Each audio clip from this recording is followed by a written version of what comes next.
Bonjour à tous, bienvenue à l'émission In Studio, ici dans les studios d'Enseigne-moi. Je suis le pasteur Stéphane Cadille et je suis pasteur à l'église de la Riviera, dans le sud de la France, à Beau-Soleil. Je vous invite vraiment à venir nous visiter. Si vous passez dans le coin, vous serez vraiment les bienvenus. On est ensemble toute cette semaine sur une série sur la loyauté, la puissance de la loyauté. Et on a vu hier les étapes qui amènent une personne loyale à devenir déloyale. On a vu 3 étapes ensemble. Et j'aimerais juste relire les textes d'introduction pour se replacer dans le sujet. Dans 1 Corinthiens 4, versets 1 et 2, on a vu ensemble « Ainsi qu'on nous regarde comme des serviteurs de Christ et des dispensateurs des mystères de Dieu. Du reste, ce qu'on demande des dispensateurs, c'est que chacun soit trouvé fidèle. » On a lu ensemble Luc 16, verset 10, qui dit « Celui qui est fidèle dans les moindres choses, l'est aussi dans les grandes, et celui qui est injuste dans les moindres choses, l'est aussi dans les grandes. » Et on a vu ensemble le Proverbe 20, verset 6, qui dit « Beaucoup de gens proclament leur bonté, mais un homme fidèle, qui le trouvera ?» Et je vous expliquais hier que le mot « fidélité » est un mot grec aussi qui veut dire pistos, qui veut simplement traduire le mot loyal ou le mot sûr. Donc quelque part, la loyauté est une forme de fidélité. C'est un mot aussi hébreu, on a vu ensemble, qui est le mot shalem, qui veut dire entier ou complet. Ça veut dire qu'une personne loyale est quelqu'un qui se donne entièrement, complètement, dans une vision par exemple, elle ne retient absolument rien du tout. Et on a vu ensemble que le mot shalem, en hébreu, vient du mot shalom, qui veut dire paix. Et quelqu'un de loyal est quelqu'un qui va amener, dans l'atmosphère dans laquelle Dieu l'a placé, la famille, l'église, le travail, une forme de paix. Et elle va rassurer la personne qui travaille avec. Cette personne sait qu'elle peut partir en vacances tranquille, laisser les clés de l'entreprise ou de la maison ou de l'église et revenir sans qu'il y ait une division. C'est quelqu'un de sûr, quelqu'un de loyal qui amène la paix. On a vu ensemble qu'une personne loyale ne devient pas quelqu'un de déloyal du jour au lendemain. Il y a ce qu'on appelle des étapes de déloyauté. Et je vous ai parlé hier d'Adonijah, de Joab, de Shimei, d'Absalom, qui étaient des personnes loyales et qui sont passées par ce qu'on appelle des étapes de déloyauté. Et je vous disais hier que je ne crois pas du tout qu'on devient quelqu'un de déloyal du jour au lendemain. Mais il y a des situations, il y a des étapes qui se produisent dans le cœur d'une personne et qui l'appellent à devenir déloyal. On a vu ensemble 3 étapes et j'aimerais très rapidement les rappeler. La première, je l'ai appelée l'indépendance. C'est quand une personne est au milieu du groupe indépendante, elle ne se soumet pas aux règles et aux lois de l'organisation. Et je vous ai dit hier que si vous êtes dans une association, dans un organisme, dans une église locale, vous n'êtes pas une personne indépendante. Et si vous êtes indépendante, alors vous devez quitter le groupe. Mais si vous restez, vous devez vous soumettre aux lois de l'organisme ou de l'organisation dans laquelle Dieu vous a placé. On a vu ensemble également qu'une personne indépendante va aussi parfois être offensée. C'est une autre étape de la déloyauté. Et je vous ai lu le Proverbe 19, verset 11, qui dit que l'homme qui a de la sagesse est lent à la colère, il met sa gloire à oublier les offenses. Et je partageais avec vous sur le fait que nous sommes tous offensés d'une manière ou d'une autre, dans la maison, dans le lieu de travail, dans l'église, et que si nous gardons cette offense, ça peut se tourner dans une étape de déloyauté. C'est ce qui s'est passé avec Absalom. Lorsque Amnon a violé sa sœur Tamar, je crois que Absalom a été offensé. Il a aussi été offensé du fait que David aurait dû intervenir d'après la loi mosaïque. L'inceste était interdit en Israël. David aurait dû prendre position, il ne l'a pas fait, c'était entre lui et Dieu. Dieu se serait occupé de parler de cela à David, mais Absalom a été offensé. Et l'offense d'Absalom l'a amené à ce que j'appelle la 3e étape, qui est la passivité. C'est quand une personne ne participe plus aux activités, aux tâches de la maison. Et on a vu ensemble que, en ce qui concerne Absalom, il est resté 2 ans après le viol de Tamar sans rien dire. Et au bout de 2 ans, David aurait dû voir quand même qu'au bout de 2 ans, quand son fils ne disait rien, c'est que quelque chose finalement se passait dans son cœur. Et au bout de 2 ans, on sait qu'il a fait un repas et il a invité son frère Amnon. Le vin a coulé à flot et pendant le repas, il a demandé aux serviteurs de tuer son frère, donc Amnon. D'ailleurs, les serviteurs n'auraient pas dû obéir. Les serviteurs étaient soumis d'abord à David, puisque la loyauté, on verra dans une autre émission, va toujours vers l'autorité supérieure. Et l'autorité en Israël n'était pas Absalom, mais c'était David. Donc on a vu ces 3 étapes ensemble, réécouter le message d'hier. Pour aujourd'hui, nous partons maintenant dans une nouvelle étape de la déloyauté que j'ai appelée la critique. J'ai remarqué avec les années de ministère, et je suis pasteur depuis maintenant plus de 10 ans, mon père est pasteur depuis plus de 40 ans, donc souvent je dis je suis comme Obélix, je suis tombé dans la marmite quand j'étais petit. Donc j'ai vu tellement d'étapes dans les églises, de loyauté, de déloyauté. C'était un sujet que j'ai particulièrement à cœur, et j'ai pu observer que les personnes passives ne restent pas passives toute leur vie, mais elles deviennent critiques. C'est-à-dire que ces personnes-là, elles observent lors de ce temps de passivité les choses qui ne vont pas, et elles ne restent pas simplement comme ça, elles commencent à critiquer. Elles commencent par exemple à observer, à remarquer les erreurs de l'église. Et c'est vrai que si vous êtes dans une église, il y a des erreurs. Dans mon église, il y a sûrement des erreurs, dans la vôtre aussi. L'église n'est pas parfaite. Quelqu'un a dit un jour, quand quelqu'un rentre dans l'église, quand un homme rentre dans l'église, alors elle n'est plus parfaite, et c'est vrai. Mais les personnes déloyales commence à observer et à critiquer. Ce matin, j'ai vu que le message du pasteur était trop long. Comment ça se fait que pendant des années, vous étiez membre de cette église et les messages ne vous ont jamais dérangé? Aujourd'hui, les messages vous dérangent. Vous commencez à critiquer. J'ai vu que le pasteur n'a pas de cravate aujourd'hui. Le pasteur qui a dit « prêche sans cravate ». Alors que finalement, j'ai déjà prêché sans cravate et vous avez quand même été bénis au travers de mon message. Ces personnes commencent à critiquer. Ça peut être également les bâtiments d'église, ça peut être le déroulement du culte, ça peut être la femme du pasteur, ça peut être la manière dont les offrandes sont gérées dans l'église. La personne devient une personne critique. Méfiez-vous des gens critiques. Éloignez-vous des gens qui critiquent les autorités. On va le voir ensemble, ça finit toujours mal. Et dans Nombre 12, versets 1 à 3, il est dit « Marie et Aaron parlèrent contre Moïse au sujet de la femme éthiopienne qu'il avait prise. Car il avait pris une femme éthiopienne, et ils dirent, est-ce seulement par Moïse que l'Éternel parle? N'est-ce pas aussi par nous qu'il parle? D'ailleurs, peut-être que son épouse Myriam était à ce moment-là décédée, on ne le sait pas. Et l'Éternel l'entendit. Or, Moïse était un homme fort patient, plus qu'aucun homme sur la surface de la terre. Et c'est vrai que quand on est serviteur de Dieu, il nous faut une grande patience. Mais gloire à Dieu, Dieu nous la donne pour son œuvre. On voit que là, Marie va commencer à critiquer son frère Moïse. Jusqu'à présent, elle ne l'a pas critiqué. Ils sont sortis ensemble d'Égypte, ils ont vu les 10 plaies. La Bible dit que lorsque même la mer Rouge va s'ouvrir, elle va chanter un cantique qu'on appelle le cantique de Marie. Et maintenant, elle se retrouve dans une étape où elle est en colère contre son frère parce qu'il a pris une femme éthiopienne. Encore une fois, c'est entre lui et Dieu. Dieu sait parler à ses serviteurs lorsqu'ils font des erreurs. Et elle commence à le critiquer. Et le texte dit, on a lu ensemble très clairement, l'Éternel l'entendit. Et j'aimerais vous dire une chose, c'est que je bénis Dieu pour toutes les fois où les gens me critiquent ou critiquent des ministères et que nous n'entendons pas. Ça nous permet de dormir tranquille, sans avoir les oreilles qui sifflent. Mais une chose qui est, quand vous critiquez un frère, une sœur, une autorité mise en place par le Seigneur, l'Éternel l'entend. Et dans l'histoire qu'on a lue ensemble avec Marie, Aaron et Moïse, la Bible dit que la lèpre va s'attacher à cette femme qui s'appelait Marie ou Myriam. La lèpre va s'attacher à elle. Ça veut dire que Dieu ne va pas laisser impuni le fait de critiquer un responsable ou un leader.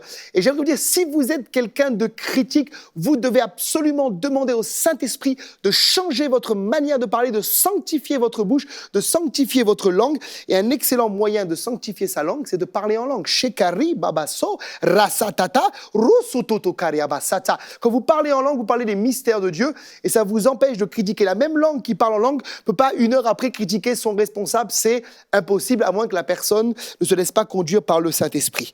Et elle l'a critiqué, la lèpre s'est attachée à elle pendant 7 jours. Et on voit que dans l'histoire d'Absalom, c'est exactement ce qu'il va faire. Vous savez, Absalom, en réalité, on va le voir, il avait au plus profond de son cœur un mauvais désir. Il avait une mauvaise motivation. La motivation qu'il avait était de prendre la place de son père David, sûrement qu'il trouvait peut-être trop vieux. Et dans 2 Samuel 15, versets 2 et 3, il est dit qu'il se levait de bon matin et se tenait au bord du chemin de la porte. Il y a des gens qui se lèvent de bon matin pour prier, d'autres qui se lèvent de bon matin pour critiquer. C'était le cas d'Absalom. Et à chaque fois qu'un homme avait une contestation, il se rendait vers le roi pour obtenir un jugement. C'était comme ça que les choses se passaient en Israël. Absalom l'appelait et disait « De quelle ville es-tu » Lorsqu'il avait répondu « Je suis d'une telle tribu d'Israël », Absalom lui disait « Voici ta cause est bonne et juste, mais personne de chez le roi ne t'écoutera. » Ces personnes-là venaient pour rencontrer David, pour qu'il puisse faire justice par rapport à une situation personnelle. Et là, Absalom se retrouvait à la porte et il prenait ces personnes et il commençait à critiquer le roi qui était établi par Dieu.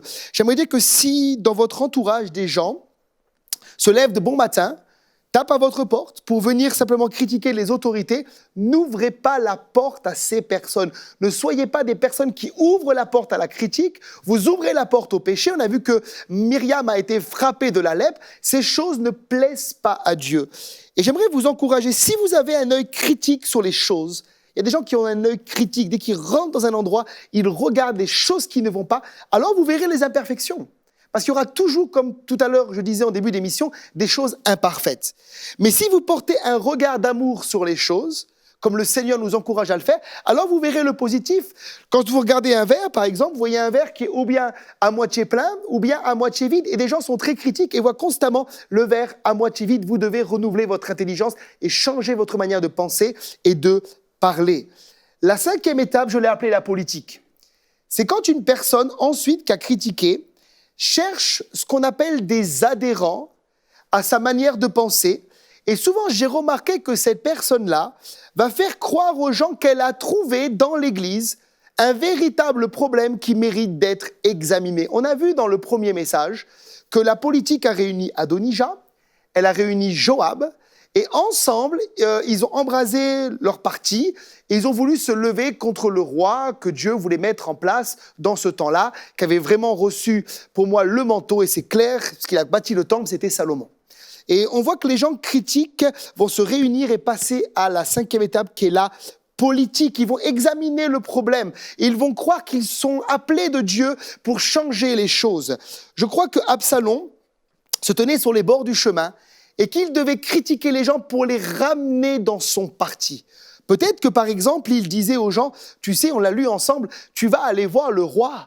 Mais si tu remarques bien, depuis ces derniers temps, le roi a changé. Le roi n'a plus la même manière de te recevoir. Le roi est devenu orgueilleux, le roi est trop riche, le roi ne prendra plus le temps de s'occuper de toi.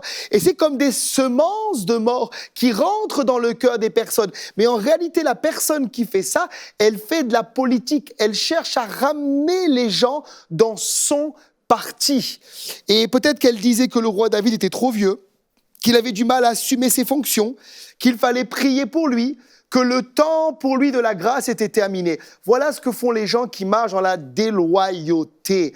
J'ai entendu des gens, par exemple, critiquer plusieurs serviteurs de Dieu en disant « Voyez, ce serviteur de Dieu, il y a tant d'années, il faisait tant de miracles, tant de campagnes d'évangélisation, il y avait tant de guérisons lors de ces réunions. Depuis maintenant 6 mois, ils observent, il n'y a plus de guérison. Il faut vraiment qu'on fasse quelque chose. » Et c'est vraiment l'étape que j'appelle la politique. Cette 5e étape est une étape supplémentaire vers ce que j'appelle la déloyauté. Dans 2 Samuel 15, versets 4 et 6, il est dit, Absalom disait, « Qui m'établira juge dans le pays ?» Et j'aimerais vous dire une chose, c'est que les personnes qui font ça, en réalité, c'était le cas d'Absalom avec David, sous une apparence très pieuse, qui peut-être remarquent les problèmes, réunissent un groupe, etc., etc., en réalité, ils veulent piquer la place du responsable que Dieu a oint dans l'église ou dans l'assemblée dans laquelle peut-être vous êtes. C'est-à-dire que ces personnes-là font soi-disant comprendre qu'ils ont trouvé quelque chose de pas bien dans l'église, mais ils veulent prendre la place du leader. C'était le cas d'Absalom. Tout homme qui aurait une contestation, un procès viendra à moi, je lui ferai justice. Et quand quelqu'un s'approcherait pour se prosterner devant lui, il lui tendait la main, il le saisissait, il l'embrassait. Absalom agissait ainsi à l'égard de tous ceux d'Israël qui se rendaient vers le roi pour demander justice. Et Absalom gagnait le cœur des gens d'Israël. Son véritable motivation, c'était gagner le cœur des gens pour prendre la place de son père David. Méfiez-vous des gens qui vous embrassent du baiser de Judas.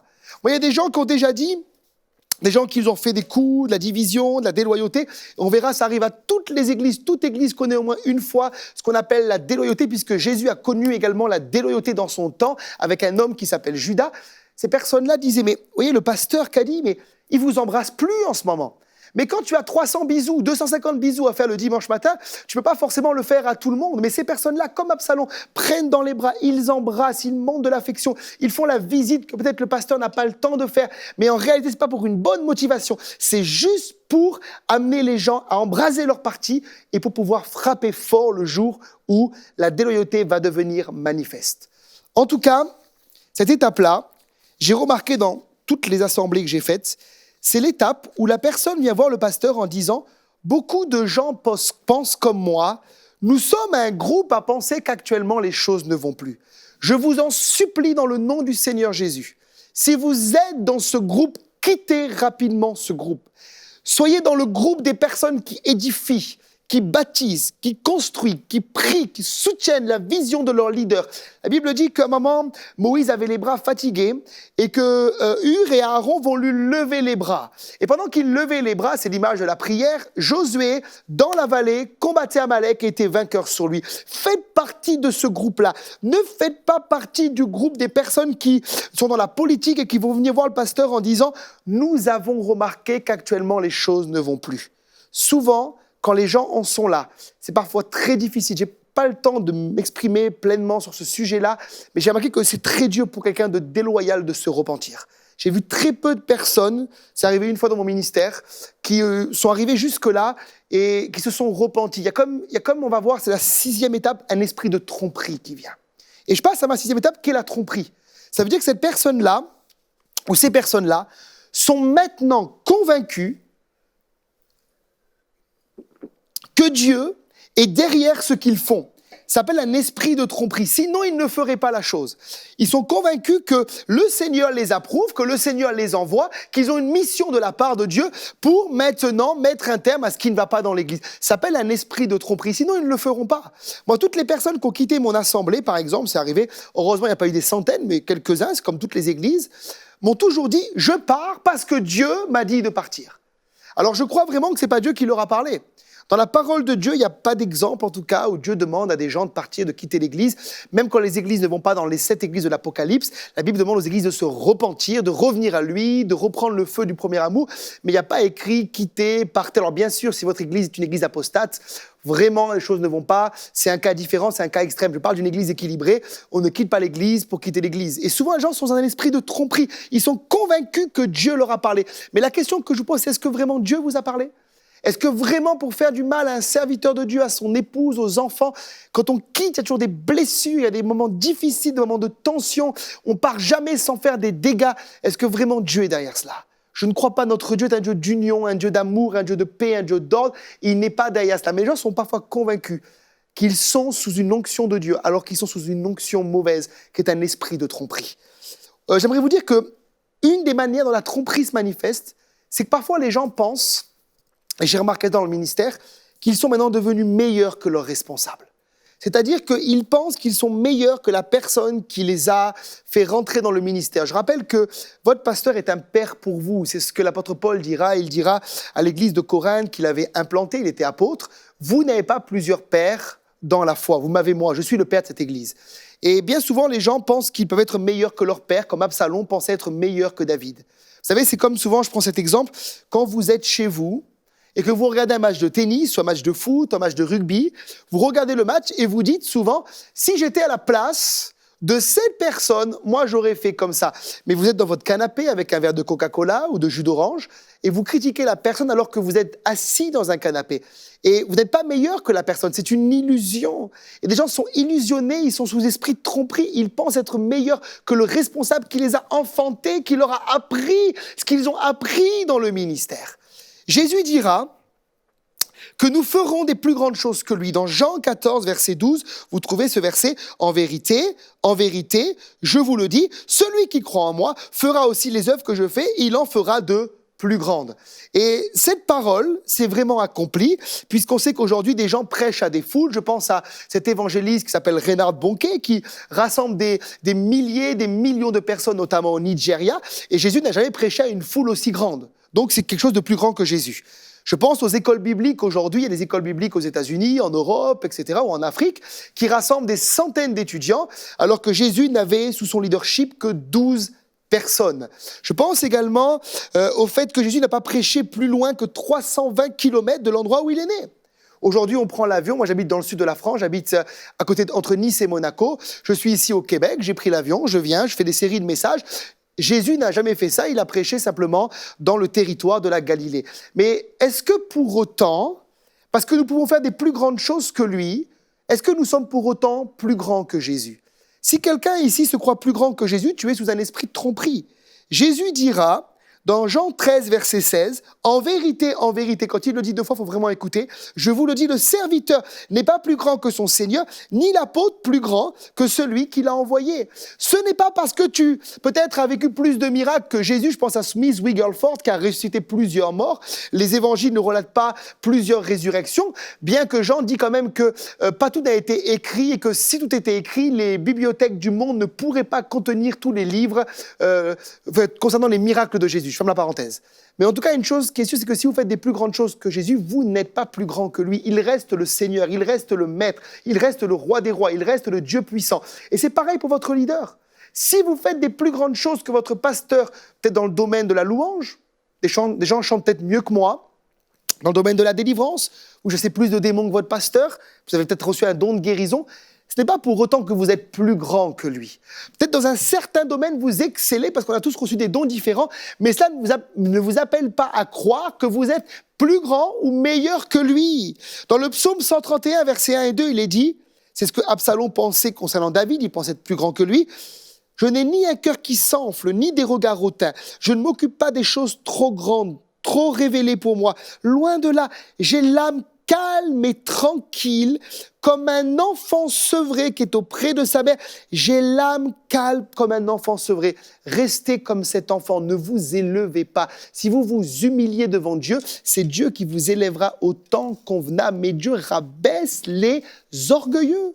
Et certains sont orgueilleux, ils pensent être meilleurs que le pasteur. Souvent, je dis, vous savez, quand vous vivez des exploits dans le ministère, vous travaillez sous une onction d'un ministère. Par exemple, si quelqu'un chasse des démons, ou chante bien dans la chorale, ou prêche bien, est devenu un bon prédicateur, il ne doit pas oublier que quelque part, il a été enfanté. Et dans le psaume 133, il est dit que l'huile coule sur la tête qui est les ministères, sur la barbe qui sont les responsables, et sur le bord des vêtements qui est le peuple de Dieu. Et souvent, les gens travaillent sous une onction, donc ça fonctionne. Et ils oublient cela. Ils oublient celui qui les a enfantés dans la foi. Ils oublient celui qui a été leur père ou leur mère spirituelle. Et dès qu'ils vivent quelques exploits, ils pensent être meilleurs que celui que Dieu a mis en autorité sur leur vie. Je vous en supplie, ne faites pas cette erreur spirituelle. Vous risquez de prendre un mur, on va le voir, comme Absalom lui-même a pris un mur. La 7e étape, je l'ai appelée la rébellion ouverte. Souvent, les gens qui sont dans un esprit de tromperie passent à la 7e étape. C'est la dernière étape, elle est dangereuse. C'est quand les gens maintenant se manifestent. Leur rébellion devient ouverte devant tous. Ils ont gagné quelque part le soutien des autres. Ils sont en force. Et si vous faites partie de ceux qui apportent le soutien à un rebelle, quittez tout de suite cette mentalité, repentez-vous rapidement devant le Seigneur.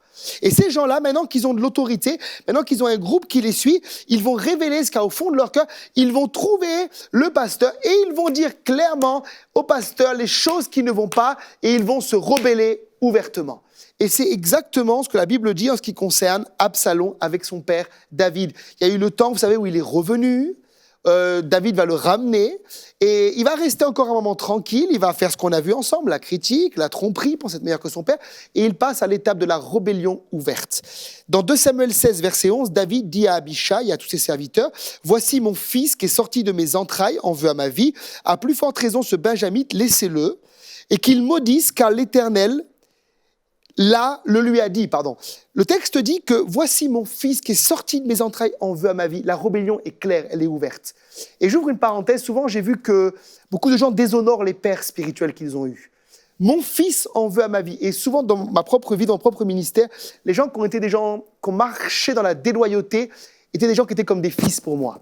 Je les ai baptisés, j'ai fait de la relation d'aide avec eux, je les ai amenés avec leur famille à connaître mieux le Christ, ont été baptisés de l'Esprit, guéris. Et c'est souvent ceux avec qui j'ai pris le plus de temps, qui ont été quelque part des gens déloyaux dans mon ministère. Et s'il vous plaît, si vous avez un père spirituel, honorez votre père spirituel. Je n'ai pas dit adorez-le, on adore seulement le Seigneur, mais honorez-le. C'est quelqu'un qui marche dans l'honneur des pères. Si vous voulez recevoir une onction sur votre vie de votre père spirituel, marchez dans l'honneur des pères. C'est exactement ce que Absalom n'a pas fait. Il a déshonoré son père publiquement. D'ailleurs, dans 2 Samuel 16, verset 22, on dressa pour Absalom une tente sur le toit, et Absalom alla vers les concubines de son père aux yeux de tout Israël. Ça veut dire que là, il passe à une étape supplémentaire. Il déshonore son père devant tout Israël. Imaginez-vous la rébellion ouverte. Et là, à ce moment-là, il y a ce qu'on appelle une 8e étape. Cette 8e étape, c'est une étape que j'appelle l'effondrement spirituel. Et j'aimerais juste terminer par ça, être très clair. Souvent, on ne parle pas assez, moi, de ce thème de la loyauté. Les gens qui se retrouvent dans des situations de déloyauté, de rébellion ouverte, qui vont dans ces 7 étapes qu'on a vues ensemble, réécoutez les 2 messages si vous le voulez, où je parle clairement des 7 étapes de la déloyauté, ne réfléchissent pas du fait qu'un jour ou l'autre, tout va s'effondrer. Et c'est exactement ce qui s'est passé dans la vie d'Absalom. Et souvent, les gens qui sympathisent avec la déloyauté, il y a des gens qui se disent, moi, je ne suis pas le leader principal, je ne suis pas celui qui a démarré la rébellion ouverte, mais tu as sympathisé. Le fait d'être neutre dans une division fait que tu es quelqu'un également de déloyal. Jésus a dit, celui qui n'est pas avec moi, il est contre moi. Et les gens parfois sympathisent, ils suivent et ils rentrent dans ce système de déloyauté. On voit que Absalom, 2 Samuel 18, verset 15, 10 jeunes gens qui portaient les armes de Joab entourèrent Absalom, le frappèrent et le firent mourir. Achippothel, 2 Samuel 17, verset 23, Achippothel, voyant que son conseil n'était pas suivi, sella son âne, partit pour s'en aller chez lui. Dans sa ville, il donna ses ordres à sa maison, il s'étrangla. C'est ainsi qu'il mourut et on l'enterra dans le sépulcre de son père. Chiméi, 1 roi 2, verset 46.